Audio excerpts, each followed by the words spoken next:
Audiolibro del tiempo de la Yapa, escrito por Jenny Estrada. Capítulo Los Caramancheles. Caminar por el centro de la ciudad, aprovechando la amplitud de aceras y soportales, era salir predispuestos a los encuentros amistosos, las charlas informales, las bromas al paso, las invitaciones al ceviche del Piave o a la soda imperial en las mesitas de las lindas confiterías de la calle Luque. A fin de disfrutar tales salidas, las señores recurrían al pretexto de la compra en el Caramanchel, denominación de antigua data con la que se conocía por estas tierras, o cajón al vendedor ambulante, situado en el perímetro de mayor movimiento comercial, comprendido entre las calles Pedro Carbo y Pichincha, desde Luque a 10 de agosto.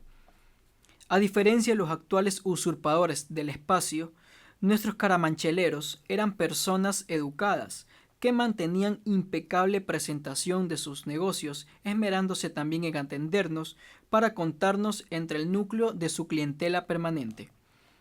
Trabajan una sola jornada, recogiendo sus tendidos a la misma hora que los almacenes del sector, porque era en el interior de estos donde guardaban las pertenencias que diariamente exhibían para la comercialización.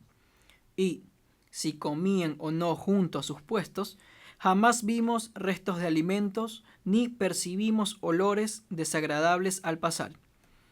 Protegidos por toldas de liencillo blanco en la parte que daba hacia la calle, diseñaban el frente de sus negocios mirando a los almacenes, sin obstaculizar el paso de los transeúntes. Montaban la plataforma de manera encima del cajón rodante o sobre burros, de palo con cuidado y cierta estética intuitiva. A la izquierda, cinta elástica por varas, encajes, tizas de costura, gafetes, corchetes, alfileres, imperdibles, botones de tagua, agujas de mano y de máquina, hilos de colores y telares para bordar.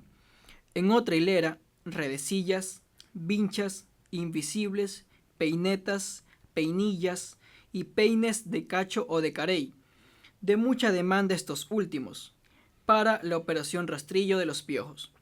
A la derecha, medias nylon, ligas, jebes, cintas de seda, pañoletas para la cabeza y tirantes para los señores que no sabían sostenerse los pantalones. En la parte posterior, alineaban lindos frasquitos de agua florida de Murray y Lamán, tricófero de Barry, brillantina glostora, gomina Byron, tinte perlita y cajas de mentol chino, del legítimo con el tigre, como exigían las abuelitas al hacernos el encargo. Buenos días, señor Flores, mi madama.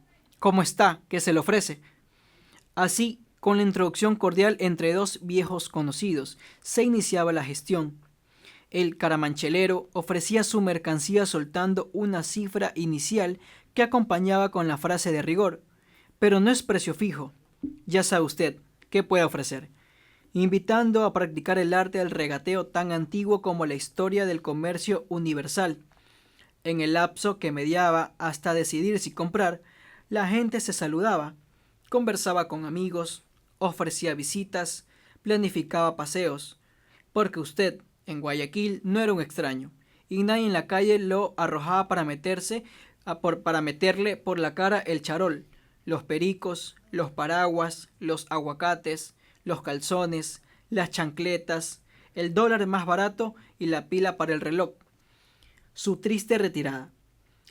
Conminados a desalojar la zona por orden de don Asad Bucaram, un ex alcalde de la ciudad, los caramancheleros se fueron hacia las calles Boyacá y Francisco García Avilés, entre las 10 de agosto y Aguirre.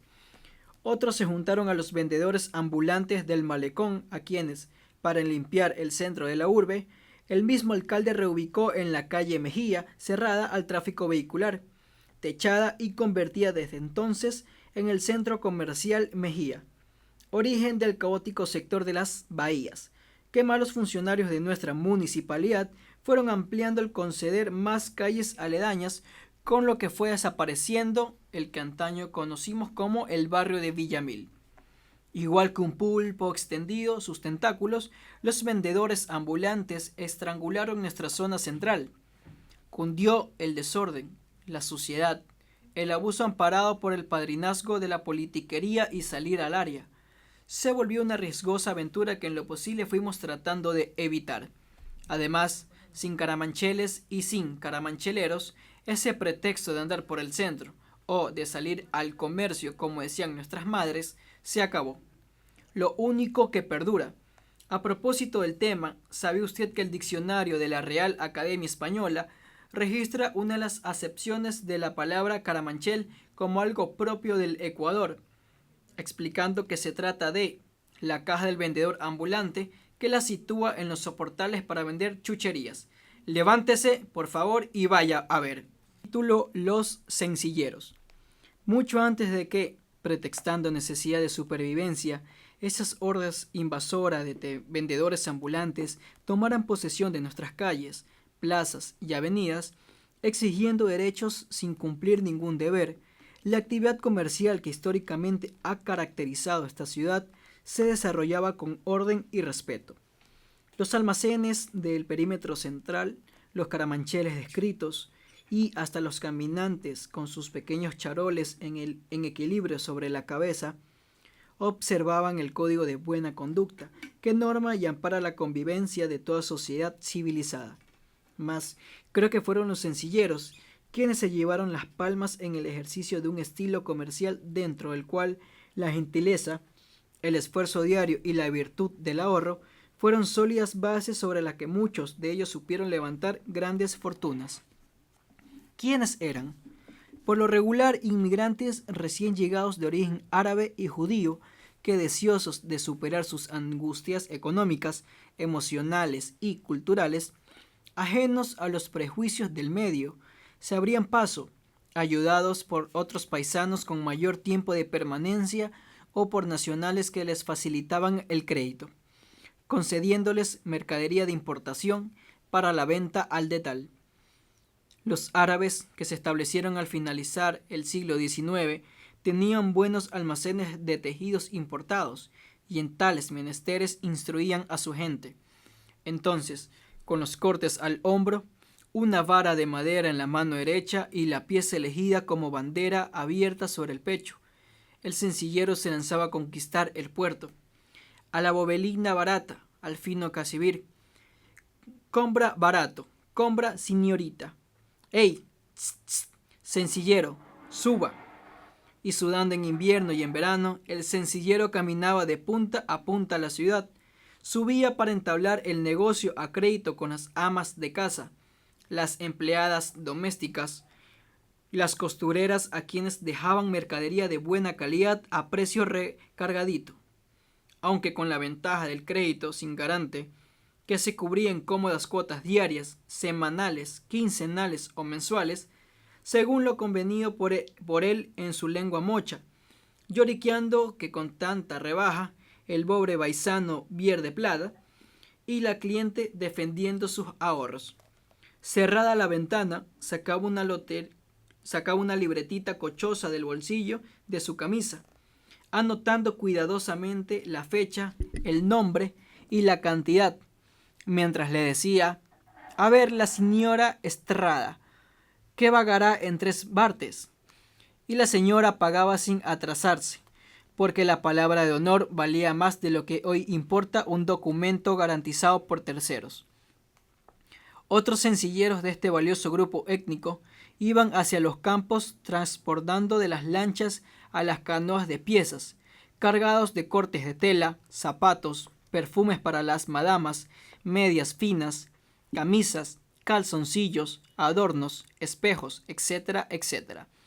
Se internaban por los afluentes de nuestros grandes ríos y guiándose por su instinto de orientación, caminando a la sombra de las huertas cacauteras, llegando a los caseríos y a las haciendas donde eran siempre bien recibidos por nuestros campesinos, volviendo luego de algunos días cargados de cacao, arroz, café, gallinas, pavos, patos y más productos del agro que en veces recibían como resultado de las transacciones al trueque. El dinero lo traían en un saquillo de lienzo para hacerle crecer en inversiones mercantiles, huyendo de Hitler. En las postrimerías de los años 30 comenzaron a arribar pequeños grupos de inmigrantes de origen judío, incrementando su número después de la Segunda Guerra Mundial y al término de la misma. La colonia, que era muy pequeña y laboriosa en la ciudad, también les tendió la mano, cumpliendo el mandato ancestral de este pueblo tan identificado y ligado a sus raíces. Se ayudaban mutuamente, y unos cuantos de los recién llegados se hicieron sencilleros, prefiriendo el ramo de la loza, artículos de hierro enlosado, jarros, peroles, sedazos y más cacharros que portaban amarrados artísticamente, uno en cada mano. Luego circulaban en bicicleta, con las bastas del pantalón metidas dentro de las medias y estas sujetas por ligas de caucho, para llegar hasta los lugares más apartados de la urbe, esquivando los perros, los charcos de lodo del invierno y las artenejas del verano. Educados y atentos, saludaban finamente a su cliente entablando un diálogo en el que iban practicando nuestro idioma. Buenos días, señora. Oiga, vea esta maravillosa boina, compa. Bajata. ¿No rebaja? No, señora. Precio único. Imposible más bajato. Todo impactado. Pero le dejo en 4 partes. No sé problema. Yo vení todos los días. Y todos los días iba el sencillero judío a cobrar. Usaba tarjetas de colores, una por cliente, donde dejaba perfectamente registrados los datos personales, direcciones, cifras, atrasos, etcétera, etcétera, etcétera. Eso sí, no daba tregua a morosos ni perdón a los tramposos, a quienes era capaz de perseguir por los siglos de los siglos, como asevera mi amigo Alberto Valdivieso, que todavía cruza a la vereda de enfrente cuando pasa por un negocio muy conocido para esquivar la mirada de un anciano comerciante, al que, cuando era sencillero, dejó de pagar las cuotas del reloj muñequera comprado por la enamorada, porque ésta se le fue con otro. ¡Ah! ¡Qué diferente es hoy eso de luchar por la vida y haciendo fortuna bien habida y poco a poco! ¿Cómo supieron trabajarla tantos inmigrantes positivos cuyos descendientes, a lo mejor, ni se interesan por recordar el ejemplo de su honrosa trayectoria? Capítulo Oficios que se acabaron. Cuando evocamos periodos superados y proyectamos mentalmente las escenas que fueron parte de nuestro diario vivir, el trabajo de recrearlas en una crónica nos llena de grata emoción, y en ocasiones como la presente, nos lleva a revisar precedentes de una comunidad donde la práctica de ingeniosos quehaceres permitió responder a las necesidades que el discreto sentido del ahorro fue dictando a nuestra sociedad preconsumista, antes de que la enfermedad del despilfarro nos condujese a la alineación actual. Voy a referirme a 3 oficios de esos que fueron de indispensable valor para los guayaquileños de todo nivel social. El soldador, pregonando su habilidad al hombre, recorría la ciudad. Llevaba en su mano izquierda un fogoncito portátil, hecho de un tarro recortado y asa de alambre, lleno de carbones encendidos. En los bolsillos de su camisa de trabajo, los pedazos de lija, un trozo de pez rubia, un frasquito con ácidos y barritas o alambres de aleación a base de estaño, a la que gritaba a todo pulmón su melodiosa frase: ¡Hay que soldare! Y desaparecía dentro de algún zaguán para atender a la primera llamada. Se sentaba en la escalera y preparaba su instrumental mientras aparecían las lavacaras, ollas, baldes, vasinillas, irrigadores, tazones, jarras y jarritos de fierro enlosado importado que hubiesen sufrido desportillamiento, mostrando lesiones de consideración. Tomando el objeto en sus manos, el soldador lo examinaba, pactaba el precio con la dueña y procedía a lijar el área afectada. Luego ponía unas gotas de ácido alrededor y frotaba con la pez. Enseguida, manejando el cautil con precisión de cirujano, aplicaba la soldadura, previamente puesta al fuego, y la pieza quedaba lista para ser sometida a prueba. Al tiempo que trabajaba, conversaba explicándonos secretos de su oficio a los niños. Al marcharse dejaba en el ambiente el acre olor de sus elementos químicos. En nuestra mente, nuevos conocimientos. Y en la cocina, la batería en óptimas condiciones para prestar servicio por mucho tiempo más. Su pregón resonaba por las calles con bien timbrada voz. ¡Hay que soldare! El colchonero aparecía en el verano, cuando los cebos añadían al verde antediluviano de sus troncos y ramas. La hermosa floración que transformaba en nivea bellota cubría de purísima lana vegetal el suelo de los campos peninsulares.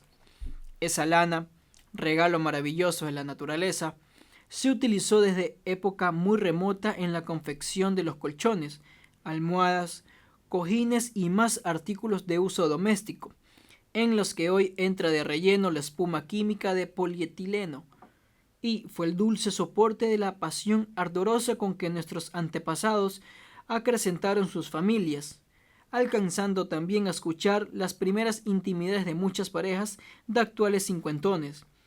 Armado de una agujeta, piola para coser los bordes y reata blanca para las bastas, el colchonero tocaba la puerta ofreciendo sus servicios, y como no faltaba en cada casa el clásico colchón sin basta, su presencia era acogida de inmediato, señalándosele un lugar apartado de la casa o un patio para realizar la operación que implicaba soltar todas las bastas, batir la lana, aumentarla si fuera el caso, y volver a bastear hasta dejar el colchón como recién salió de la casa Villacrés Hermanos, pionera en la industrialización de colchones de lana de ceibo, cuyo almacén quedaba en la calle 10 de agosto entre Pichincha y Pedro Carbo. Cuando finalizaba su faena, el colchonero, que operaba con un pañuelo atado a la cara para proteger sus vías respiratorias y otro amarrado a la cabeza para cuidar su pelo, se iba sacudiendo con el trapo. Un reguero de pelusa lo seguía y los estornudos de nosotros le hacían coro a sus risas. Los colchoneros retornaban a sus puestos con la amonestación materna de rigor. Ay del que vuelva a brincar en la cama y del que no lo hice cuando tenga ganas de orinar. Lo primero, dedicado a los aspirantes a cirqueros, y a lo segundo, a los niños más pequeños, por supuesto. El hojalatero. Este no venía a las casas porque tenía puesto fijo. Su oficio lo practicaba por tradición y eso significaba que iba a ir a buscarlo donde el gremio tenía sus asientos. Las hojalaterías de la ciudad quedaban por la calle de Villamil, que hoy cubre el congestionado sector de las bahías, existiendo otros notables talleres en la calle Chimborazo, al salir a Avenida Olmedo y por la calle Francisco García Avilés. Entre ellas se fabricaban sedazos y rayos, regaderas para el jardín, baldes galvanizados, las tinas que reemplazaron a las tradicionales confeccionadas de pechiche, los candiles, los faroles, los moldes para las tortas, las boquillas para los decoradores de las reposteras que estos hábiles artesanos trabajaban sobre pedido, complaciendo los gustos más exigentes, y juguetes que pintaban con colores chillones para sacar a la venta en Navidad. Con la importación de artículos de acero inoxidable, el quehacer del hojalatero fue perdiendo valor, terminando por considerarse anacrónico al entrar en producción las primeras fábricas de plástico termoformado y plástico rígido. Los maestros abandonaron el oficio y esas hojalaterías cerraron al promediar la década de los años 60. Su ruidosa presencia ni siquiera fue extrañada por los vecinos del barrio. Nadie en la ciudad les dijo gracias a quienes tantos nos sirvieron. Los afiladores, con el sonido de un pequeño rondador metálico, despertaban hasta los gastos más ociosos. Corrían las cocineras, los carniceros, las costureras, los peluqueros, las abuelas y las madres en busca de sus cuchillos, tijeras, navajas, machetes, etc., mientras nos mandaban a llamarlos. Accionaban un artefacto raro, movido a pedal y con una rueda de esmeril de la que sacaban chispas al contacto con el metal. Estos no se han extinguido. Sé que andan por ahí. Los necesito como muchos de ustedes y por favor, si los ven, mándelos a casa. No hay afilador eléctrico, ni truco de programa de cocina por TV, ni consejo de revista, que no sea tan efectivo como el trabajo de esos hombres, únicos sobrevivientes de oficio que se acabaron cuando el progreso llegó y el consumismo nos malenseñó a botar las cosas usadas que pueden repararse para continuar utilizándose, pero que un pueblo pobre como el nuestro prefiere reemplazar por otras nuevas al menor síntoma de vejez. Y aunque esto sea lo que hacen los demás, yo sigo esperando a un afilador que me salve 3 cuchillos, de esos que ya no se encuentran, con hoja de acero doble y fuertes de verdad. Mándenme al afilador. Capítulo Semana Santa. Cuaresma, del latín cuadragésima, es para la liturgia católica el periodo que abarca desde el miércoles de ceniza hasta la Pascua de Resurrección, tiempo de ayuno, abstinencia y mortificación, cosas del pasado inmemorial, del todo desatendidas en los días de la Semana Mayor, convertida actualmente en largo feriado destinado más bien a los placeres del mundo y de la carne, que no es la de vacuno, como diría un recordado preceptor, predicándonos sobre el respeto hacia estas fechas donde se mezclaron desde antaño lo pagano y lo divino en la más sui generis interpretación. Penitencia con olor a bacalao. Asumido el simbolismo de la ceniza, es observable el cambio de ropaje en los altares donde todos los santitos quedaban cubiertos de morado, color de penitencia, señal de austeridad y prevención contra el demonio que andaba suelto en dichos días, según lo aseveraban las abuelas, compitiendo en los turnos de triduos y novenas, al tiempo que trazaban planes para la preparación de la fanesca y más platos típicos propios de tan solemne conmemoración. Desde el Domingo de Ramos, la religiosidad flotaba en el ambiente. Miles de creyentes recibíamos las palmas benditas o los ramos que gratuitamente entregaban los sacerdotes para llevarlos a casa y colocarlos formando cruz sobre el dintel de las puertas como señal de protección frente a posibles embates del enemigo malo y de las tempestades. El lunes, después de misa, se recorrían las tiendas de Ayauca, Chucuyán o Villacrés para adquirir el bacalao noruego sin espinas, que venía en cajitas de 1 libra, a fin de ponerlo oportunamente a desaguar. El martes se compraron los granos secos para escogerlos y dejarlos en remojo. El miércoles los granos tiernos, el palmito y el almud de choclo. El personal femenino se concentraba en la cocina para pelar y moler estos últimos, separando las hojas grandes y liando zapanes para amarrar las humitas que entonces eran de 2 hojas. Se bajaba el volumen del radio receptor y se iban morigerando las pasiones, puesto que los pecados de la carne y todo mal comportamiento significaban puntiagudas espinas añadidas a la corona del Señor, rezando y comiendo. El Jueves Santo, las abuelas madrugaban a trastear en la cocina, picaban el refrito y una vez paradas las ollas tamaño cuartel, con todas las de ley, dejaban las instrucciones precisas para ir a misa, confesar y comulgar, reverentes ante el trapo morado que cubría a Jesús crucificado. Rezábamos en voz baja y pedíamos perdón por adelantado. En la catedral, el señor obispo con su esposa, reluciente, lavaba los pies a 12 mendigos que ese día se sentaban al altar mayor, aseaditos y sonrientes. A la hora del almuerzo, una vez separados las porciones destinadas a consuegros, vecinos y amigos, porque la tradición mandaba compartir, sendas fuentes de fanesca y otras viandas criollas repletaban la mesa para empezar nuestra más suculenta comilona del año en nombre del ayuno del Señor. Como los cóndores, con la panza llena y totalmente incapaces de levantar el vuelo, seguíamos congregados, conversando alrededor de la mesa, hasta sentir los efectos de la pesada digestión que mandaba a la concurrencia a rondar por el jardín o darse vuelta discretamente ante la primera bomba de gases intestinales, sin dar tiempo a la mínima evasión. Los cines exhibían películas bien tristes sobre la vida, pasión y muerte de Jesús.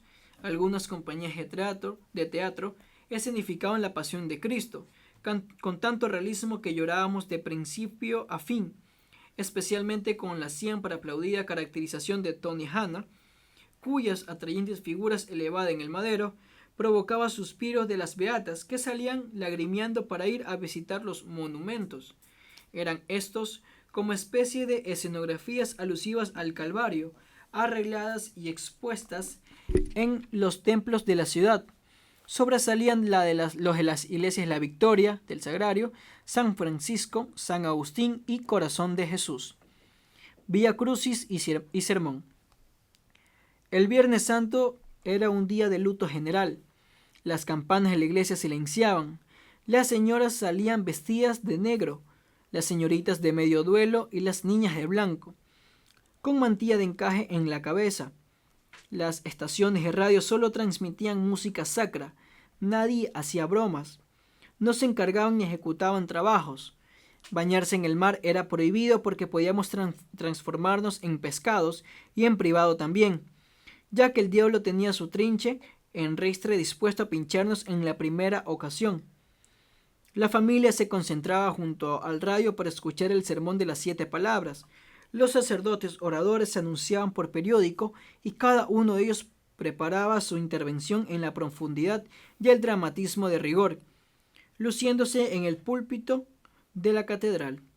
Al mediodía se calentaba la fanesca sobrante, se servían las tortas de choclo de sal y de dulce, rematando con la malarrabia de maduro, horneada en cazuela de barro negro y con refrito.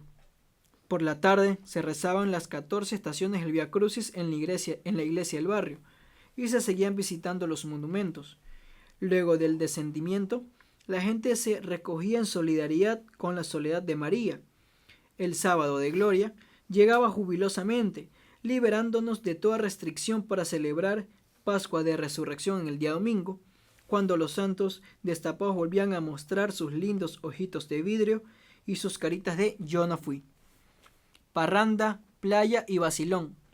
Creo que fue a raíz de las reformas del Concilio Vaticano II que el sábado de gloria siguió siendo de pasión porque al parecer la Iglesia cayó en cuenta de que durante muchos siglos habíamos estado resucitando antes de tiempo al Salvador. Los santos ya no se tapan en Cuaresma y en vista de ello, la gente que marcha hacia las playas tampoco se siente obligada al rescato o a la moderación. A cuenta de la Semana Santa, las parrandas menudean y, con los precios de los víveres, la fanasca es un remedio que no alcanza para los de la casa, peor para repartir. Felizmente, aún quedan algunas familias respetuosas del motivo que dio origen a la Semana Mayor, casas donde la oración es una norma y donde sigue vigente la tradición. En una de ellas tengo mi cita anual junto a la cofradía de amigos con quienes comparto fraternidad cristiana y las siempre ponderadas exquisiteces de una bien provista mesa del Jueves Santo, con fanesca de la dorada y humitas para llevar. Alabado sea el Señor. Octubre en el calendario de las celebraciones guayaquileñas finalizaba con una festividad religiosa que al correr de los años ha ido perdiendo brillo, hasta quedar como casi todas nuestras tradiciones, deslucida y venía a menos, entre el vocinglerío materialista de la era. Alrededor del día 20, las abuelas comenzaban a pestar en Cristo Rey. Limpiaban cuidadosamente la imagen en cuadro o en bulto. Abrían los pesadores baúles para extraer gobelinos, colchas de raso, sobrecamas de brocado, pedazos de tules, manteles de encaje y más materiales con lo que se engalanarían la ventana central o el balcón principal de cada casa. Plancha, arruga y marcas de dobleces se pasaban siquiera una semana, y la víspera del último domingo en compañía del escuadrón de servicios especiales que incluía a todo el personal doméstico, hijas solteras, nietas y nietos mayores. Por la tarde dirigían el montaje de una escenografía que, contando con idénticos elementos, nos parecía que cada año era mejor. Más arriba esa colcha y témplale bien las puntas. Ponle otra caja encima para que no se me hunda el altar. Abuelita, aquí, manda a mi mamá la alfombra. Le dije que era la de flores. Es que dice que tiene hueco y después se le va a notar. Señora, ¿dónde va la bandera? Abajo, a los pies del Señor y bien abierta. Luego los candelabros, los jarrones, las flores. los reflectores, las guirnaldas de papel plateado, y cuando la tarea concluía, bajábamos a mirarla desde la cerca de enfrente, corrigiendo detalles para que nuestro amado Cristo Rey fuese el mejor de la cuadra, donde habían por lo menos 6. Por la noche acostumbrábamos salir a pasear en carro para admirar los arreglos de otros barrios, muchos de ellos verdaderas obras de arte creadas por nuestro pueblo, haciendo gala de ingenio en homenaje al Rey de Reyes, el día que la liturgia cristiana le tenía reservado. Cristo Rey amanecía iluminado, y el domingo, después de misa de 10 de la mañana, portando el Santísimo para iniciar la concurrida procesión, y bajo un palio sostenido por 4 señores, salían los curas de las parroquias a recorrer algunas calles circundantes, cantando canciones propias de esta ocasión. Cuando se detenían para rezar letanías enfrente de los balcones adornados, les arrojábamos pétalos de flores, recibiendo a cambio 2 o 3 efluvios de incienso que los comedidos monaguillos se encargaban de ofrecer, levantando los saumerios en señal de reverencia y salutación.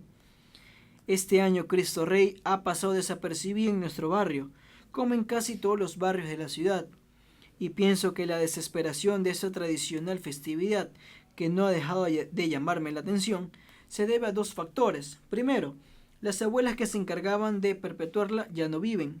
Segundo, así como las fechas de la patria suelen cambiarse a voluntad del mandamás de turno, las expresiones de religiosidad también se ven modificando, y resulta que Cristo Rey ya no se celebra el último domingo de octubre, porque ahora dicen que los entendidos que debe hacérselo 33 semanas después de Pascua de Resurrección, aunque tradicionalmente su día haya sido aquel que a nosotros nos enseñaron a recordar. Por otra parte, las procesiones, otrora tan solemnes y respetadas, tienen que abrirse paso entre el ruidoso tráfico de nuestras calles, y quedan poquísimas familias dispuestas a congregarse una tarde de sábado para armar un altar, cuando el Halloween está en el aire y es más bacán disfrazarse de monstruo para salir a vacilar que encerrarse con los parientes para ponerse a rezar. Por eso no puede mostrar a mis nietos los bellos balcones guayaquileños de Cristo Rey, aunque sí les fui cantando esas canciones antiguas que solíamos entonar el último domingo de octubre al pasar la procesión. A Cristo adoro, que es nuestro Padre. A Cristo adoro, que es nuestro Rey.